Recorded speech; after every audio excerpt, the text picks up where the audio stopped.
Hello বন্ধুরা, আজকে challenge করা হবে দোকানের তেঁতুল বার ভার্সেস বাড়িতে বানানো ম্যাঙ্গো বারের। তো বন্ধুরা, প্রথমে আমরা টেস্ট করে নিব তেঁতুল বারের। তো আমার হাতে দেখতে পাচ্ছেন একটি তেঁতুল বারের বক্স, এর থেকে একটা তেঁতুল বার আমি আমার হাতে নিয়েছি। তো এখন এটাকে ছিলে নিব। চলেন বন্ধুরা, এটাকে ছিলে নিয়ে দেখা যাক যে এটার টেস্টটা আসলে কেমন। তো দেখেন বন্ধুরা, আমি ছিলে নিয়েছি এটাকে। তো বন্ধুরা চলেন খেয়ে দেখা যাক যে এটার টেস্টটা আসলে কেমন। তো বন্ধুরা, এক কামড় খেয়ে দেখার পরে বুঝতে পারলাম যে মোটামুটি আসলে টেস্টটা তেঁতুল বার তো একটু টক টক এবং টক ঝাল মিষ্টির একটা কম্বিনেশন, মোটামুটি খেতে ভালোই।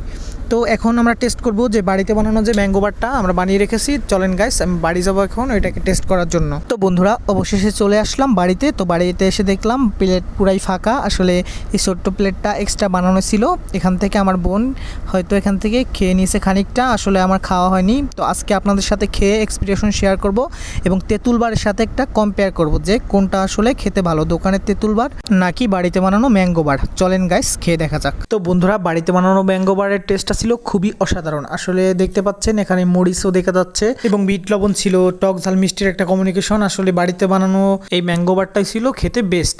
আপনারাও বাসায় ট্রাই করতে পারেন। তো বন্ধুরা, ভিডিও এখানে শেষ করছি। সকলে ভালো থাকেন, সুস্থ থাকেন। আবার দেখা হবে নতুন কোনো ভিডিও নিয়ে। Tata guys.